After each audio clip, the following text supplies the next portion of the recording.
Hello, my name is Laura Burkhardt. I'm here with Leslie Perryman, and we are going to talk about teaching on video platforms. So unlike YouTube, which pretty much anyone can get on and teach on with certain platforms, sometimes it takes actual credentials, whatnots, to actually teach on these platforms. So Leslie works with Grokr, and she's going to tell us a little bit about herself, what she does at Grokr, and also about Grokr. So Leslie, I'll let you take it from there. All right, thanks, Laura. So I guess I'll start with a little background about Grokr. So we've been around for about 5 years now. We're a holistic wellness platform specializing in producing our own yoga, fitness, healthy cooking, and mindfulness content. And we work with experts around the world to produce the content for whatever the particular expertise is. So we look for the best of the best, and that's kind of what we'll get into is, what you want to start doing to hone your skills and really refine your offering for getting onto platforms like this, if that's one of the businesses you want to explore as a yoga teacher. And as far as my role, I do a little bit of everything here, which most people do as a startup.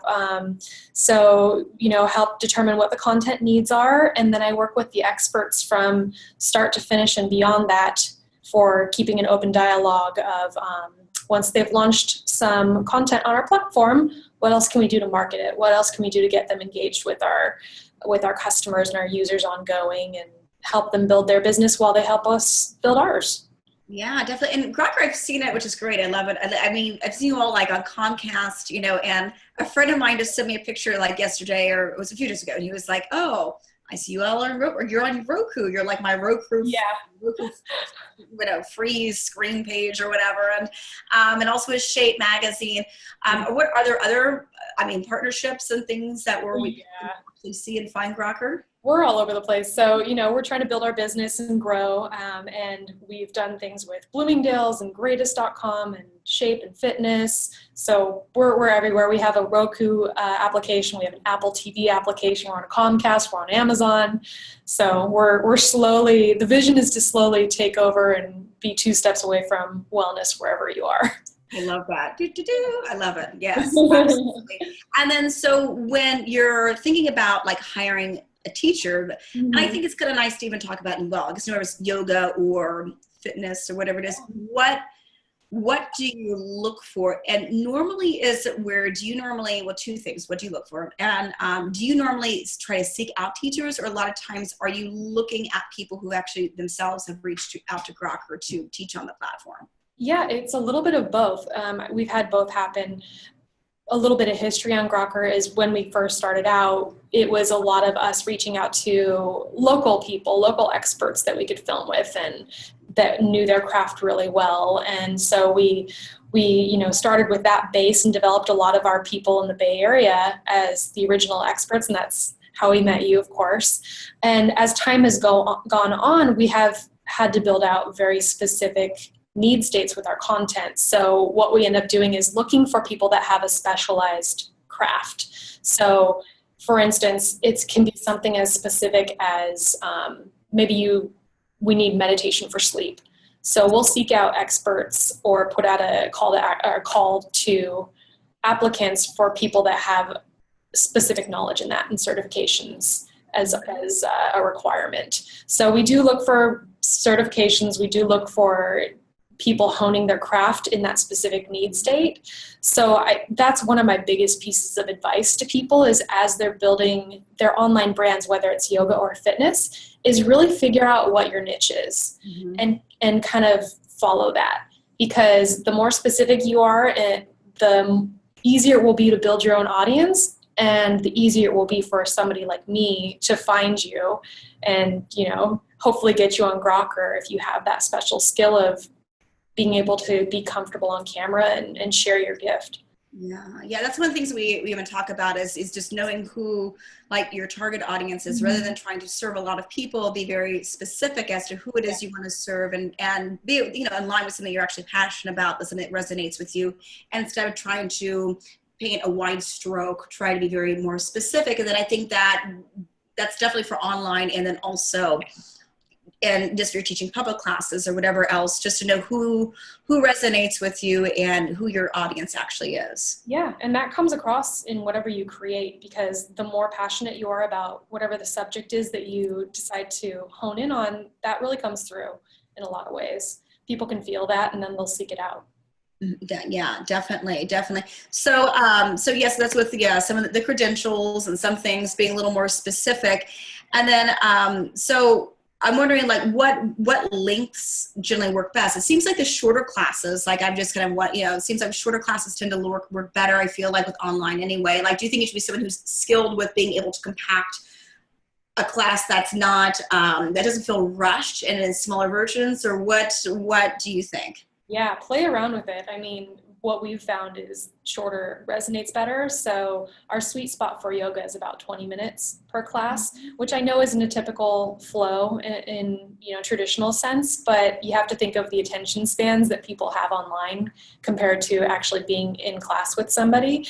And those 1 hour classes just don't perform as well for us. People need something that they can do quickly and, on the go.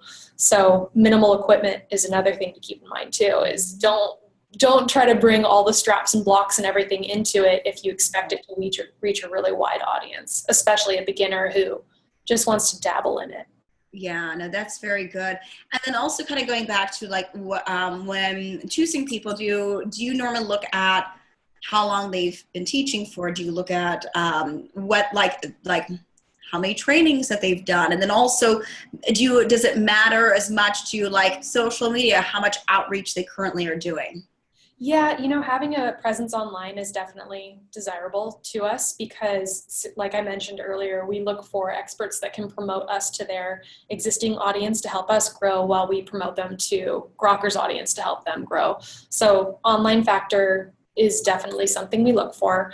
And then in terms of credentials, experience always bodes well because you can feel that comfort when they do a test with us or when they've shared other content elsewhere.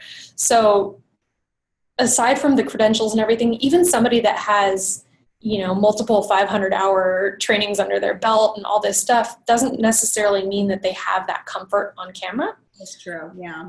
So there's something kind of specific you have to bring to the table there too. And what I recommend is maybe if you're not the most natural at something like that, take a few acting classes and some improv classes, because that's what we've found to be most effective for getting people comfortable and learning how to communicate effectively on camera, since it's not always natural.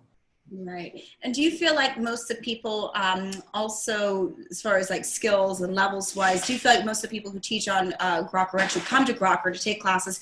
Do you feel like there's more of a beginner level, beginner intermediate, would you say? So it should be someone who has like skills with teaching more the basics rather than trying to stick their toes up their nose and down their throats and all the circus tricks? Yeah, the beginner and intermediate, so level 1 and level 2 yoga performs best for us. We have some intermediate or some advanced stuff, but that doesn't resonate as well. So I think what we found that's interesting is people come to Grokker for one of two reasons. One, somebody has said, hey, you should try yoga, and they want to go try it out, and they're afraid to go join a class because it's intimidating. So they come to find us. Or two, they know what they want, and they just don't really have time to go to the yoga class every day. Maybe they just had a kid or whatever the situation is. They know what they're looking for, and they practice intermittently, and they just need something they can do on the go. So beginner, intermediate, for sure, is our top audience. Yeah, no, that definitely makes sense. And then, I mean, I've experienced this with you, but why don't you tell me what like a typical filming day looks like what to expect? Sure.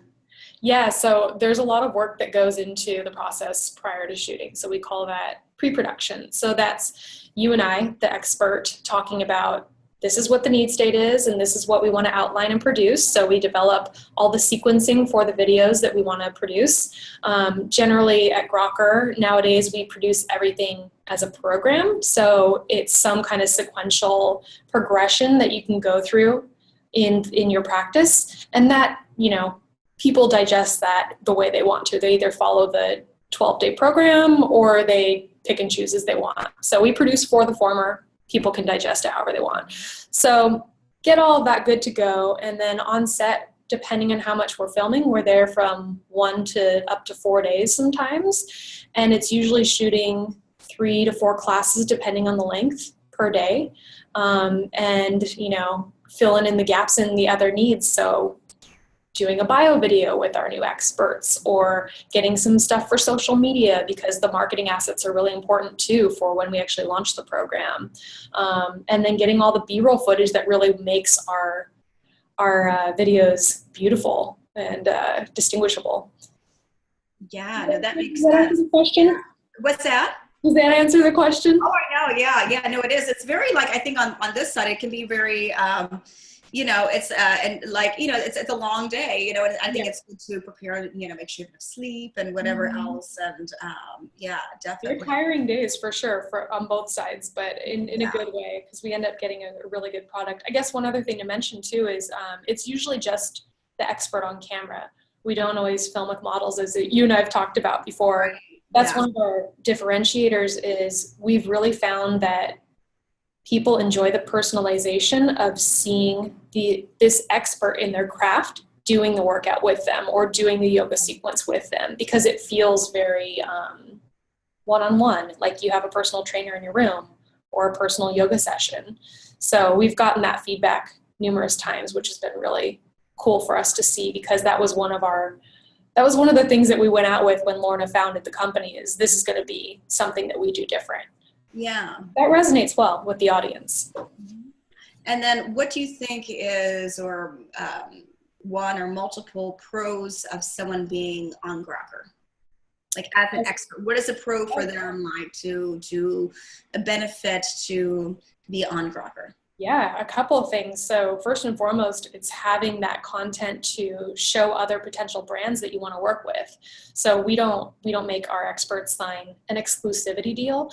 They are free to go work with other people and share their expertise elsewhere, because we just want people to get healthy as in as many places as they can. So that's one benefit they get, is they have this beautiful content that showcases their skills that they can share with others. And then they can promote it to their students and make some income off of that. We do incentivize our experts to share their content ongoing, and they earn some extra income ongoing too. So we share a portion of our profits with our experts. So yeah, they have some stuff to share for their portfolio. They can share the content with their students when they're traveling, and then we also add some monetary value for you guys too. Yeah, definitely. Well, definitely. I also feel like, you know, for my students, you know, I teach public classes as well. And a lot of my students, when they can't make it to a public class, if I'm out of town, if they're traveling or whatever else, they absolutely love the classes. And, you know, they just, and especially the Grokr, they love how they're filmed, you know, so they'll do such a beautiful job of filming it, and just the beginnings, the ends. It's very much like these little masterpieces put together. So. Oh, I'm glad to hear that. I'm glad they like it. Yeah, they love it. And then, so if someone wanted to apply to be on Grokr, what would they do, and what would you recommend that, let's say if it was an email or however it is, what would you recommend they send in with that? Would they send in many videos they've already done, or just their credentials, or what would you say? Yeah, the more they can share, the better. So we actually have a place on our homepage. If you go to grokr.com and scroll down to the bottom of the page, there's a section that says become an expert. And we actually have an application that you can fill out, and that goes directly to myself and the team, and we evaluate it within 24 hours and get back to you. So be as specific as you can about what your specialty is, and keep building your online brand and share as much of that as possible with us, since we do factor that into our decision to work with experts. Yeah, no, that sounds great. And any other last words, recommendations, anything else you can think of? I'd say, yeah, just be you and do you. And the more you put that out there in the universe, the better you're going to do with it, because that passion really shines through. Don't try to be somebody else because you think it's going to be popular. Just do what you're passionate about. Absolutely. Absolutely. Well, thank you so much, Leslie. I appreciate your taking time to be with us. And yeah, if you're interested in Grokr, go to grokr.com. I love it. I love the company. So definitely check them out. And we love you too. Thank you for having me. All right.